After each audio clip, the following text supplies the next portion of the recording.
Maintain your social distance, please. If people are 6 feet away from you, you can take it off for a very short period of time. Don't touch anything. Don't touch anything. And you guys are okay with that? I guess I'm asking again. Yeah. Are you going to spray? Just, well, I'm fine. So, can I start? Yes, sir. Oh, hi. My name is John Kanai, President of Sakura Senior Care and Advocacy. Sakura means elders in Japanese.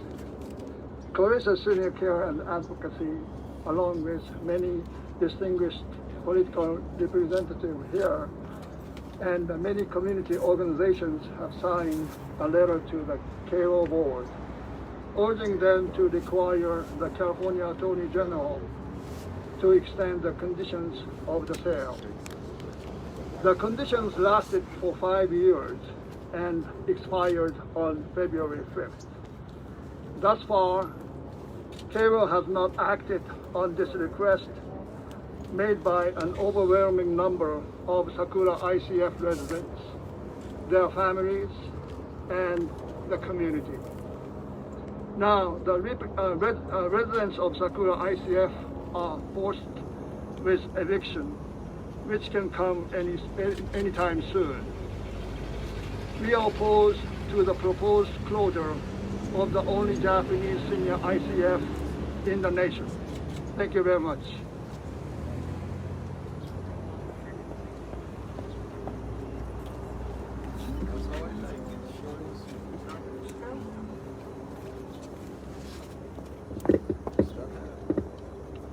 Good morning, distinguished speakers and community members. I'm Dr. Keiko Ikeda of Koreisha Senior Care. Sakura Intermediate Care residents are extremely worried. These elderly Japanese residents do not have a place to go. They are frail and require daily assistance from the staff to live. Many know that their safe and sacred place is about to be taken away from them, and many are refusing to be transferred to the nursing home during the pandemic since they fear they will be sick with COVID and may die. And their original home is long gone for them to go back to. To close the facility at this time of infections and deaths among vulnerable seniors is unconscionable. The conversion of the facility must be stopped. Thank you.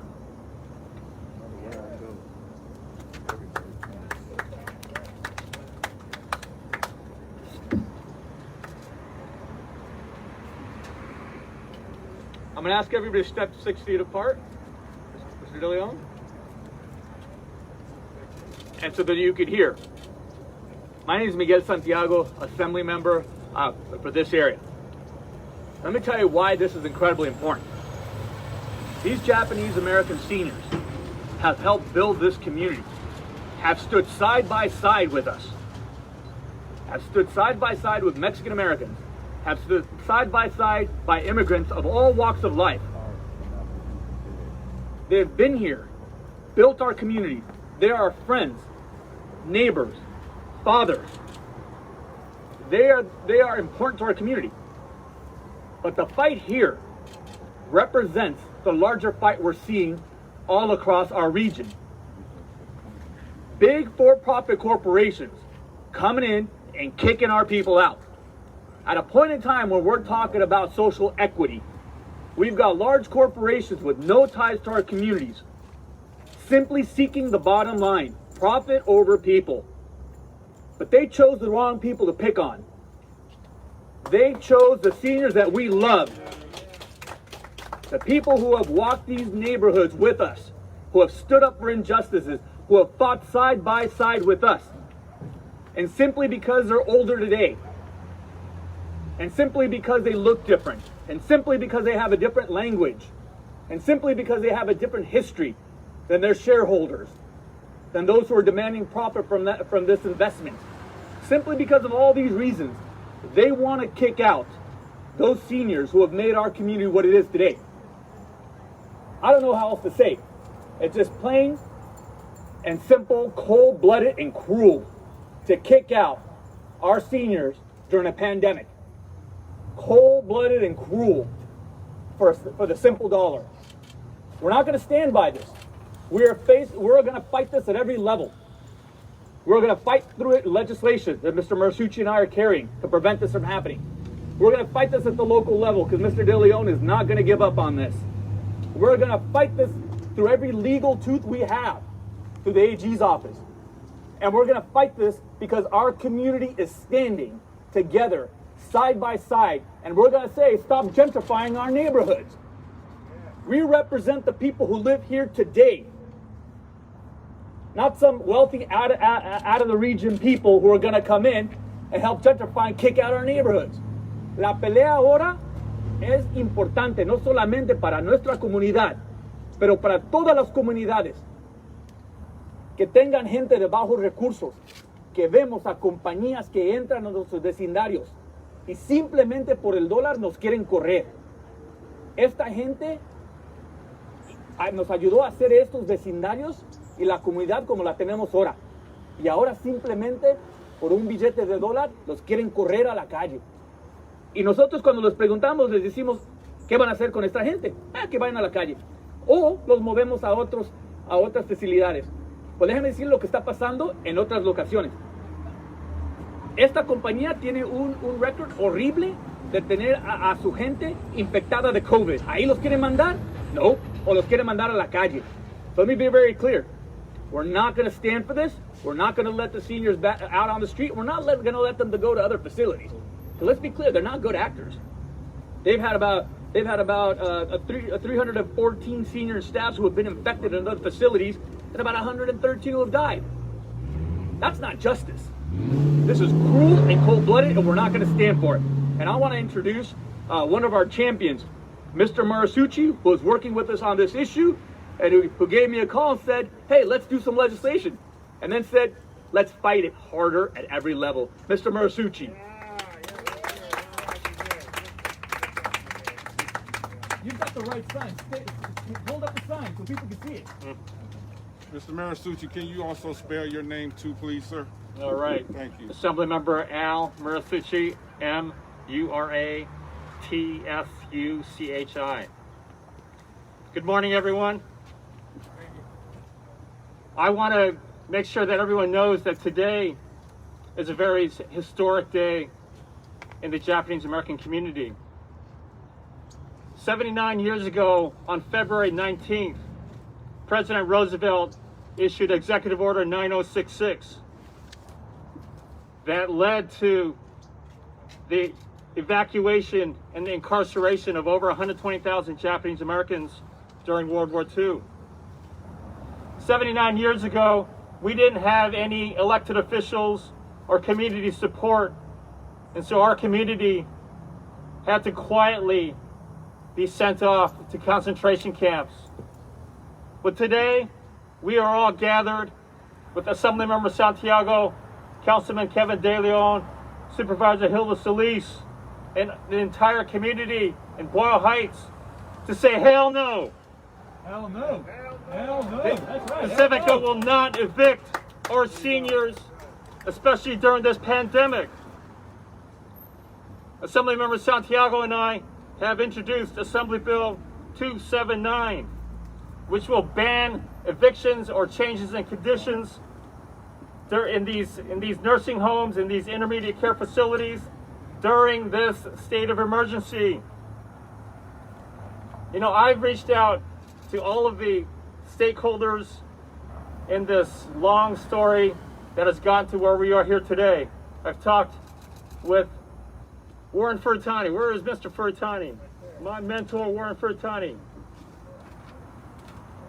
You know, early on, Warren and I, we talked about what we can do to fight for the seniors at Sakura Gardens. I talked with community members, I talked with the Community Advisory Board, I talked with Cato, I talked with the Attorney General's office. I have reached out to Pacifica to request a meeting, but have never received even a courtesy of a response from Pacifica. And so for today, to the executives and the lawyers of Pacifica, I say, do the right thing.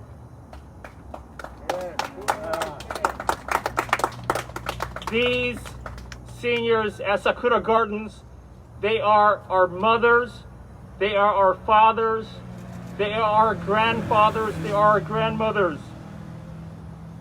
This is not just another real estate deal. Take care of them, don't evict them, and don't stop serving gohan and miso shiru to them. At the very least, let them know what your plans are so that their families can prepare. Do the right thing, Pacifica. I'd like to now turn this over to a strong ally, a strong champion, Los Angeles Council Member Kevin De Leon.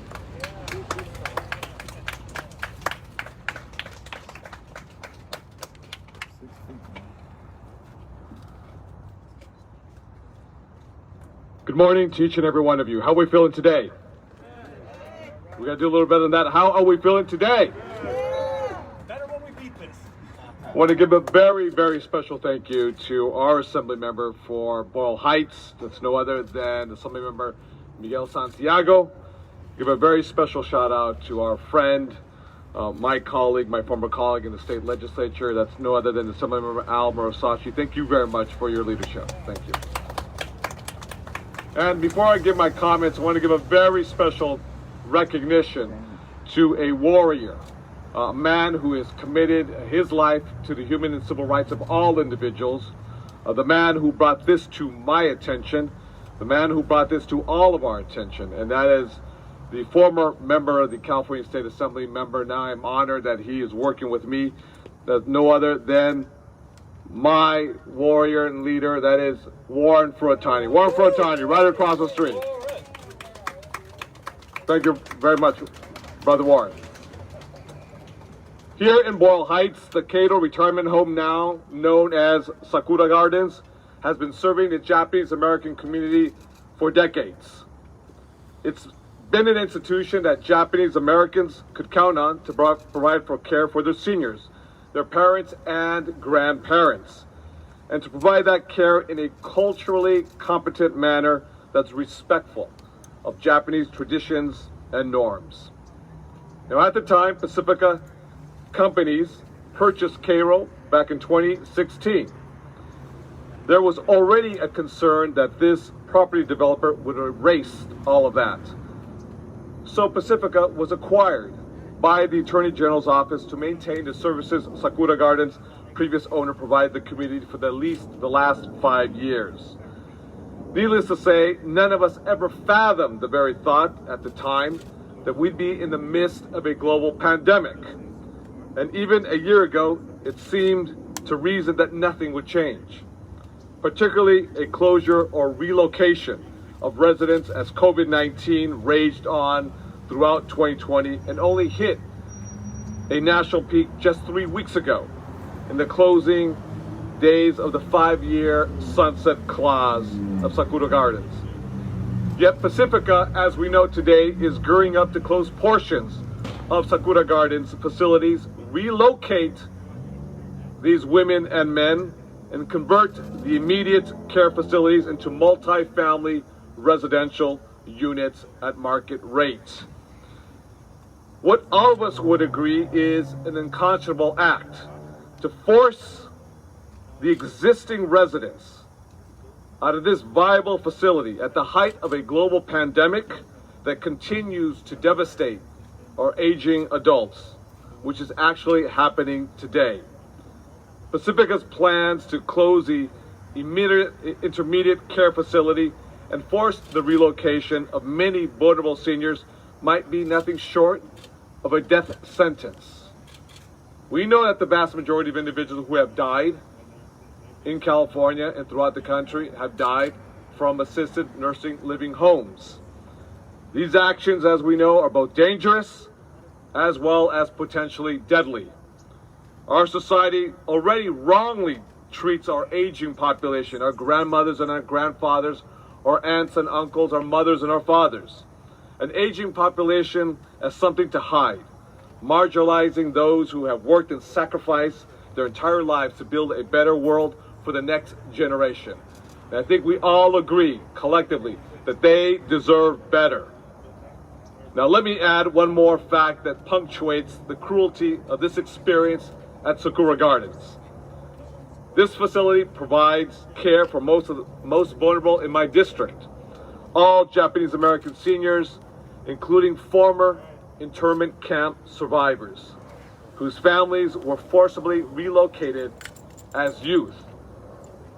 As the Assembly Member Al Murasachi just mentioned a few months ago, today is actually February 19th, which marks the 79th anniversary of Executive Order 9066, signed by FDR, to force and authorize the relocation of thousands, tens of thousands of Japanese and Japanese American citizens into internment camps.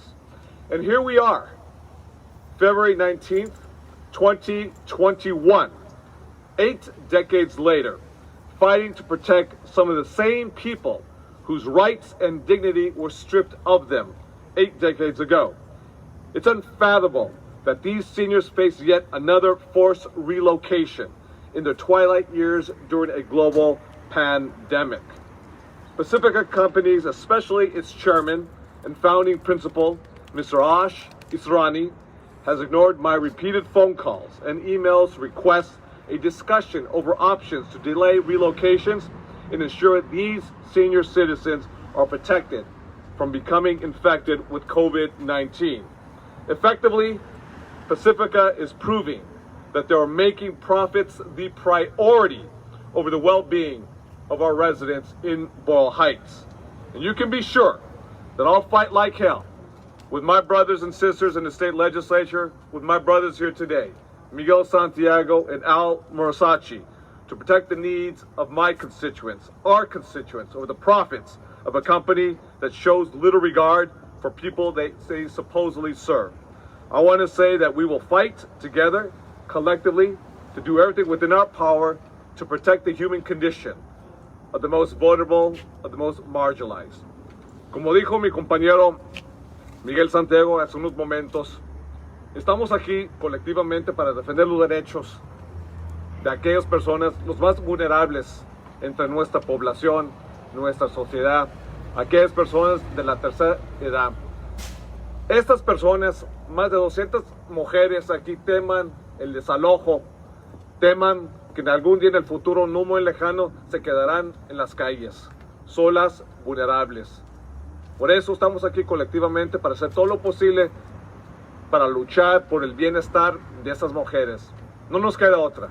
Hay que defender a aquellas personas sin derechos, hay que defender los más vulnerables. Con eso me da mucho gusto presentar. It gives me pleasure to present Hong Nguyen, who is here representing the Office of Supervisor Hilda Solis. Mr. Nguyen. Thank you very much, everybody. Thank you. Mr. Nguyen, go on now.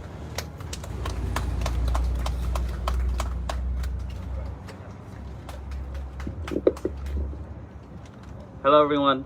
Thank you, Assembly Member Santiago, Murasachi, and Council Member De Leon for putting this press conference together, and thank you to all the community members. My name is Hong Nguyen, Hoang-Nguyen, and I am here representing Los Angeles County Supervisor Hilda L. Solis, who represents Boyle Heights and a large portion of Japanese Americans in LA County. I'd like to now read a statement on her behalf. As supervisor for the 1st District, I am deeply concerned about the potential displacement of many older adults currently housed at Sakura Gardens. This is a moral and public health issue. In the middle of the pandemic, Pacifica should not attempt to yank away much needed and critical housing and culturally competent services that so many Japanese American seniors are relying upon. I urge the company to work with the community and residents to keep the facility open, or at the very least, delay the closure until the pandemic is over while finding a reasonable alternative which could accommodate the unique needs of the residents. I stand with the residents of Sakura Gardens, the community of Boyle Heights, and elected officials in the region to call on Pacifica to do the right thing. Do not evict these seniors. Do not put profits over people. Thank you.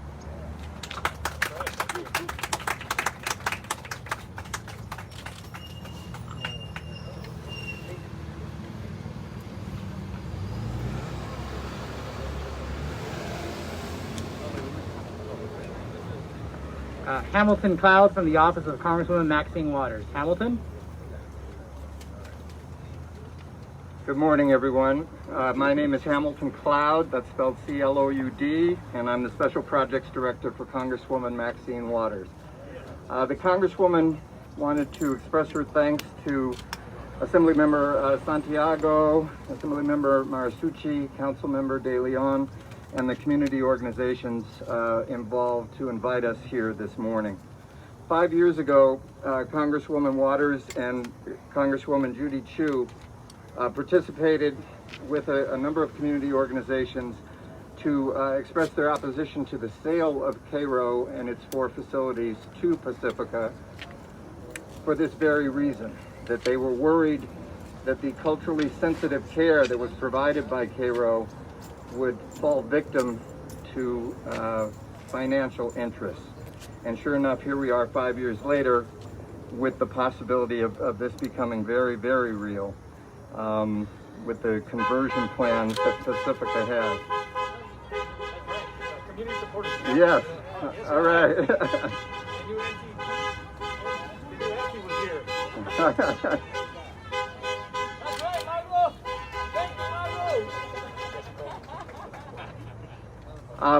I have a letter that was written exactly 2 weeks ago from Congresswoman Waters, Congresswoman Chu, and Congressman Jimmy Gomez to the Deputy Attorney General in California, Mr. Scott Chan, also copying Javier Becerra, expressing their opposition to what's being discussed today. I just want to share 2 quick paragraphs with you.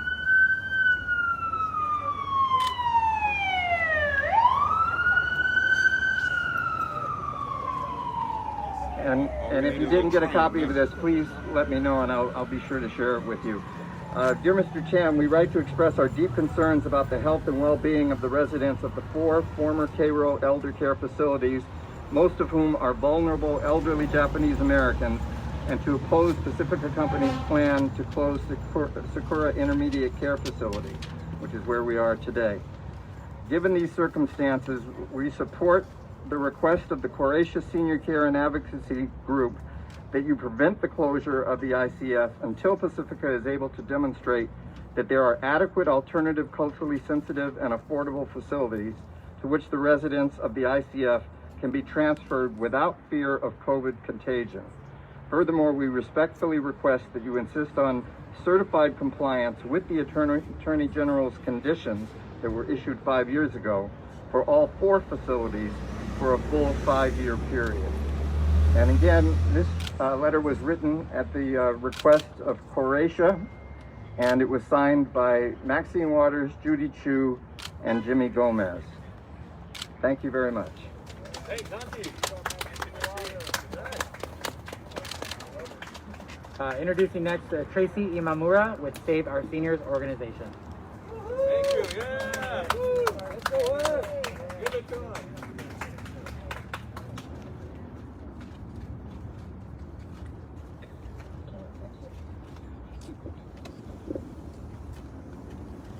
Thank you, Assemblyman Santiago's office, for inviting SOS today. My name is Tracy Imamura. That's Tracy with an I, I-M-A-M-U-R-A. 3 weeks ago at the SOS rally Francine Imai, the daughter of one of the ICF residents, stood here and said, "Many of our parents were evicted and put into concentration camps early in their lives. Please don't allow another eviction and injustice in the elder part of their lives." Her words are so fitting on this day of remembrance. Only 79 years ago today, the President of the United States signed that Executive Order 9066 that forced 120,000 Japanese Americans from their homes and into U.S. concentration camps without due process. I used to hope that I would have been someone like Ralph Lazo, the 16-year-old Mexican-American teen from Belmont High School who voluntarily entered the Manzanar concentration camp with his Japanese-American best friend in an act of solidarity. Today, I ask myself, what kind of person am I now? Will I stand up for my neighbor in solidarity? Will I speak out for injustice when I see it? After 5 years' experience as a former Koreisha member and a current CAB member, I've asked so many family members to speak out publicly about preserving affordable, culturally sensitive quality care. So I am here today in solidarity with those families and their loved ones to ask you to remember the inhumanity of the events 79 years ago. Some of the seniors in the facilities behind us lived through those events. Today we appreciate all of you standing with us to address the second part of what Francine said. And I see Francine driving up and down the street. Don't allow another eviction and injustice in the elder part of their lives. Residents at the ICF receive bilingual and bicultural services. And this part is really important. And they have each other. And they have been kept 100% COVID-free throughout this pandemic in that ICF building. They are mostly Japanese women in their 80s, 90s, and several are over 100 years old.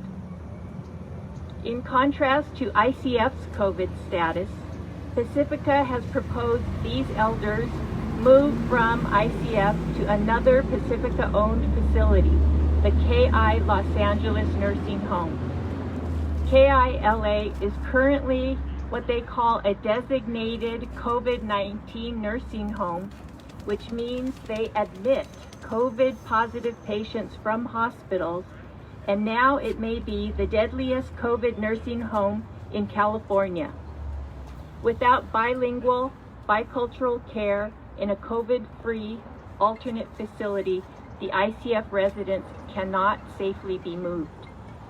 With 230 COVID-positive cases and 96 deaths, the county must investigate how Pacifica got this designation and why they have not kept these seniors safe. There are many questions about this designation, and public posted notices are nowhere to be found.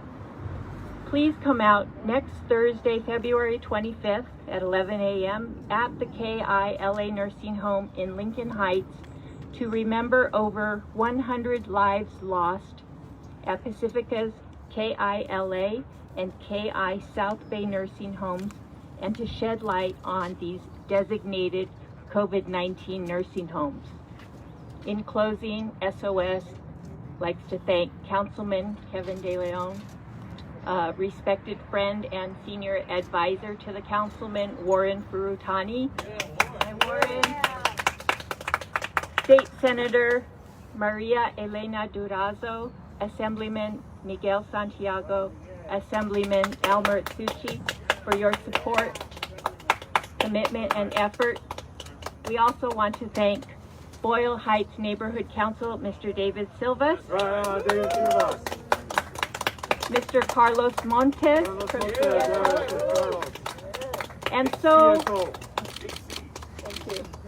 and so many others who have taken a strong stand to oppose Pacifica's plan to eliminate the vital services and the jobs at Sakura ICF. Thank you. Mario from the YMCA. Mario from the YMCA. Don't evict our seniors. Don't evict our seniors. Don't evict our seniors. Don't evict our seniors. Our final speaker, Dr. Hiroshita, President of the Community Advisory Board.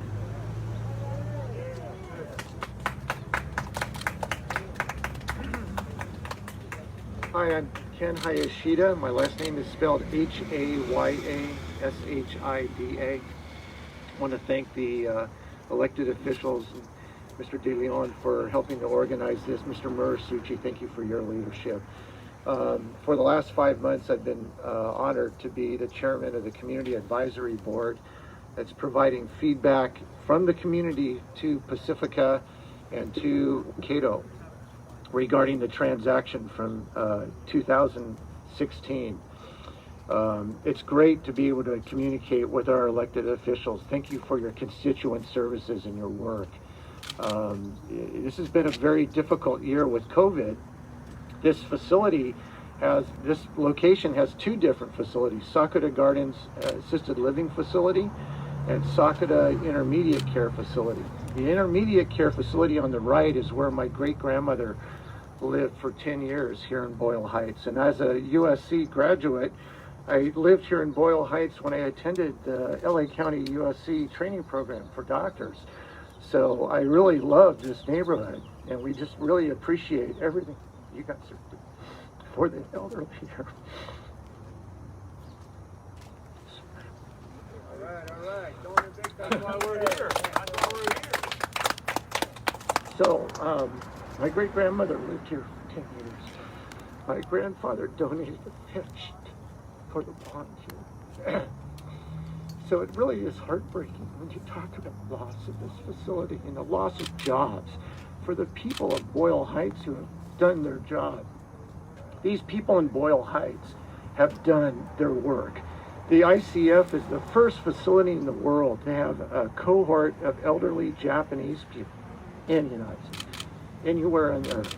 And that's because of the work done here, because of your leadership, the leadership of the city council members here in LA City, LA Corps, to do the testing for these facilities, the new requirements. It's state assembly to do the COVID testing for the people here in the facilities. And we have something to be very proud of, that we could create a small green zone where people are safe from the epidemic. So that's why we don't want these people thrown out. And so I came down to support what you guys are doing. I know you guys are supportive of the communication in the community, and I hope that we'll be able to continue that communication in the future. I want to thank Boyle Heights Neighborhood Council and the great leadership happening there. Jose, Carlos, Vivian Escalante from Boyle Heights Community Partners. These are all new friends. So, with this day of remembrance, we can remember our elders, but we can also rejoice in the fact we have new friends that are fighting for what it is to be American. So thank you. We do have one last speaker, the Planning and Land Use Chair, David Silva, representing the Boyle Heights Neighborhood Council. Good morning. Wow, I've had numerous conversations with Dr. Hayashida in the past, and it also makes me very emotional too. I want to share some context and history about me and my family, and then bring it into the current point we're at now. Well, my family came to Boyle Heights from Romania and Hungary at the turn of the century. They found a place of refuge, a place where immigrants were welcome. They saw Boyle Heights change through good, through bad, through various changes that happened over decades. One of the most profound things that happened in my family was during World War II, they befriended a Japanese store owner, and they were working in Glendale at the time. At that time, the store owner said, hey, we might go to the camps. There's something profoundly disturbing happening. My family took the title to that store and property, and when they came back, half their family came back from Manzanar. They signed the title back to them. Thank you. Since that story exists in my family, I was always brought up to respect our neighbors, to respect different cultures, to respect our elders. In Japanese culture, respect of the elderly and seniors is monumental. Pacifica is doing the greatest disrespect to the seniors of the Japanese community, the seniors of our Boyle Heights community, and then by extension, every single member of our community. I'm extremely disturbed since September when, as Planning and Land Use Chair, I received notification about approximately 80 residential units to be built on the site of a senior campus. This campus has served the elders of our community for 100 years this year, when it started off as the Jewish Home of the Aged and then transitioned into Keiro and then Sakura. It's always been a landmark of senior care in the Boyle Heights community. When I saw 85 plus units to be proposed and then spoke to Pacifica Representative Riley Webb and said, hey, what's happening here? His comment to me was, well, we're really not sure. That someone that specializes in planning and land use and real estate professionally outside of my capacity here, that's alarming. When you do not have solid plans on a project in real estate. Much outpour came in at the planning and land use meeting in September, where Representative Maxine Waters was, as well as numerous citizens and stakeholders of our community. And the outpouring was in concern of what is going to happen. The Planning and Land Use Committee, and then eventually the Boyle Heights Neighborhood Council, unanimously did not support Pacifica's project. We continue to unanimously not support this project. And when we hear the term, no answer is an answer, thank you, Pacifica, because you've given us no for an answer. You have created this situation. You have ignored me. You've ignored Council District 14. You've ignored higher up officials. Shame on you. And where are they today on a day of remembrance?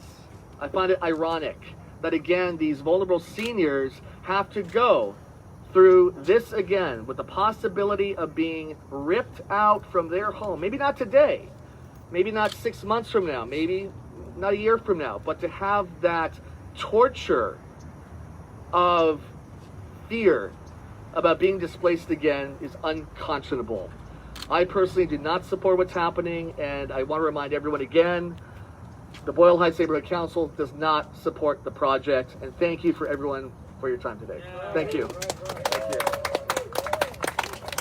Thank you everybody for being here. We'll go ahead and take any Q&A if anybody has any questions for the assembly members or the council member that is here today. Councilman, what's the best outcome here? What do you want? The best outcome that we collectively would like to have is that our senior family members here stay here. Listen, I wasn't there during 2016 when they negotiated a deal, Keiro, with Pacifica.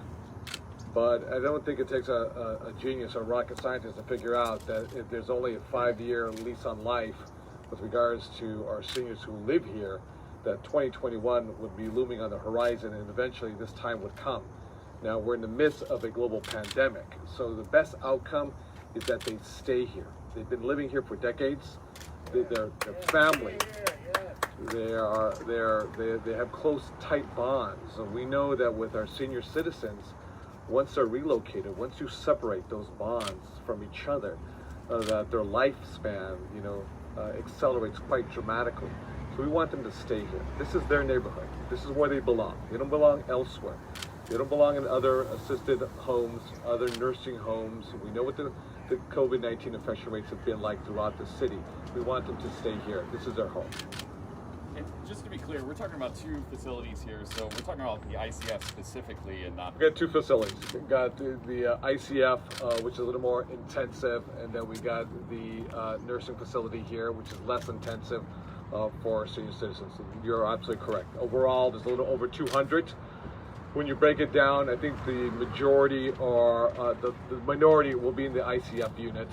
That requires a little more intensive care without question, but that's why we don't want to upset the balance. We want them to stay there. But it's just the ICF unit that we're talking about where people are being asked to leave. That is correct. Any other questions for any other members? Mr. Murasachi here, Mr. Santiago here.